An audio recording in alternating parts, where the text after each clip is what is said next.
My name is Jack WIlhite, and I was born to fly.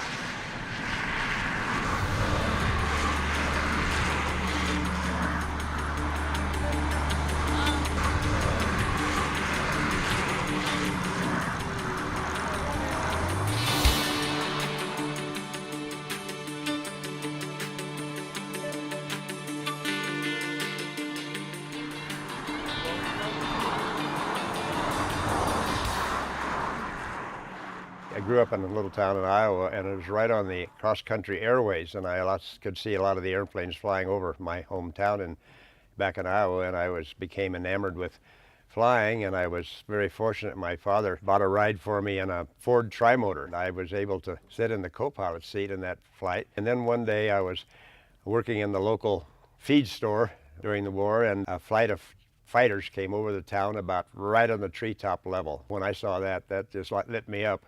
I thought, I've got to do that. I was wanting to fly a jet fighter when I had to retire from the Air Force and the Air National Guard.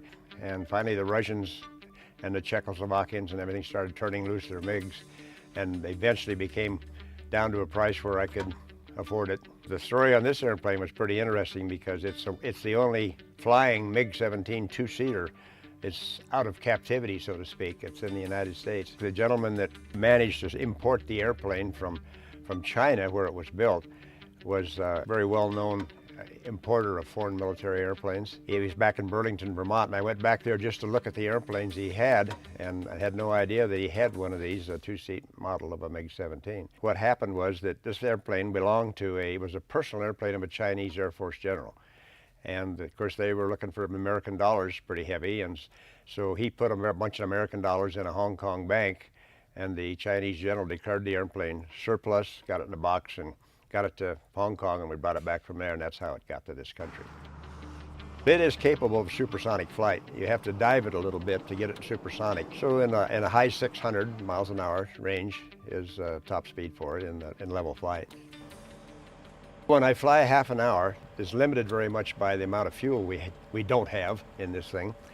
I use about 230 gallon, and so it approaches, at the price of fuel right now, for example, it approaches $1,000 just to fill it up with fuel. I'm really very fortunate in the fact that having a two-seat jet fighter, it's a very unique experience for people.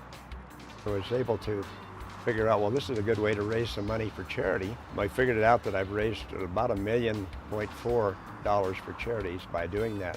It's a win-win-win situation because somebody gets to do something that they never would get to do otherwise, flying a jet fighter. Charity raises a lot of money, and I get to fly. I just thought, well, that's something on my bucket list. I just need to do that. I need to buy it. Make a nice donation. Ever been to parachute? Ever jumped? Nope. Nope.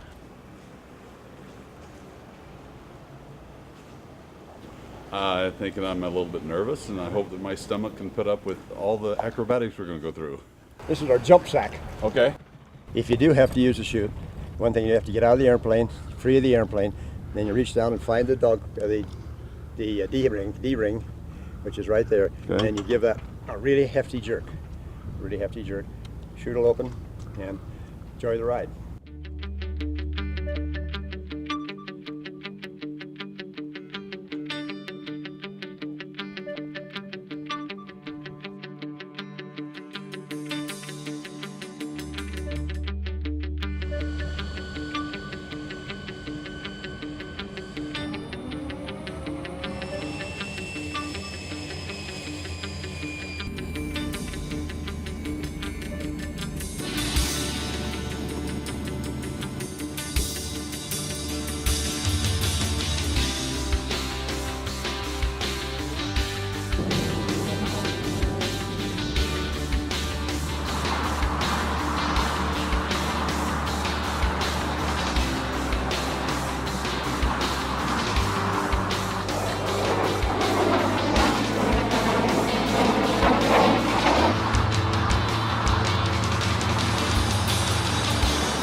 Well, he said he'd do some smoke for us.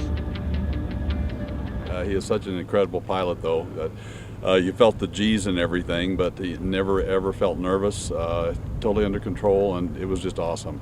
I guess I was born to be a pilot. My mother said I was born to be a pilot because she said she kept having dreams when she was pregnant with me of flying and everything. So I guess that was going to be my goal in life, was to be a pilot. And I've just loved every minute of it. It's exhilarating, and even after all these years and all these hours, and I've managed to accumulate 42,000 hours of flying time. To me, it's just as exciting and just as much fun as it was when I started. And I really love every minute of it. I think without flying, I would be a basket case. That's why everybody keeps telling me I should quit, but I'm not ready to quit. I maybe get older, but I'll be damned if I'll get old. As long as I can fly a fighter, I'm going to stay young.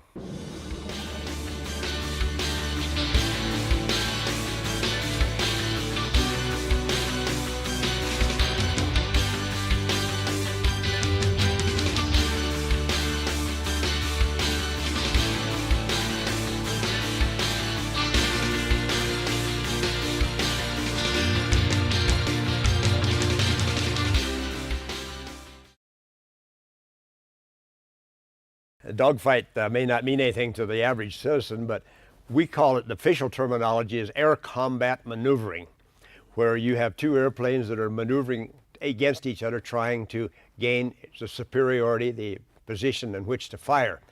And dogfighting is primarily concerned when, back in the days when you had to pretty much get at 6 o'clock or behind the other airplane to be able to effectively shoot them down. The front end of this airplane has got a little mark on it called check 6 on the nose of the airplane, and we always had that because check 6 means you better be looking at 6 o'clock because I'm going to be behind you. The Russians were flying, they had two airplanes, MiG-17s like this one, which was, I felt, was our primary adversary. That was, we all feared these things more than the higher performance MiG-21, which was a Mach 2 airplane, and it was certainly as fast as the F-4s. The F-4s were our primary air-to-air airplane in Vietnam. The MiGs were constantly testing us all the time. They would come across the border and challenge us. I had the opportunity of getting into two skirmishes with two MiG-17s at two different times, and it was a head-on pass in both cases. We were flying right directly at each other, and both of us were firing, and we passed each other at about, probably the crossing speed was probably somewhere 1,200 miles an hour, something like that, or a little bit less maybe. And but then they would pull up and run, and they wouldn't stay and fight, and we couldn't catch them. The MiG had a little superior performance and climb rate and acceleration over the F-86.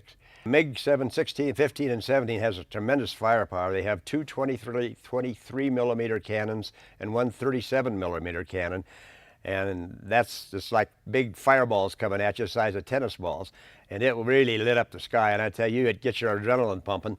And anyway, we'd pass about canopy to canopy, about probably maybe 50 to 100 feet apart, and once we went by, I was climbing and they were descending, and so they would turn, and they had the speed, and I was slowing down, and they were getting faster, and they would pull off and climb up and disappear back over the border, and I couldn't catch them.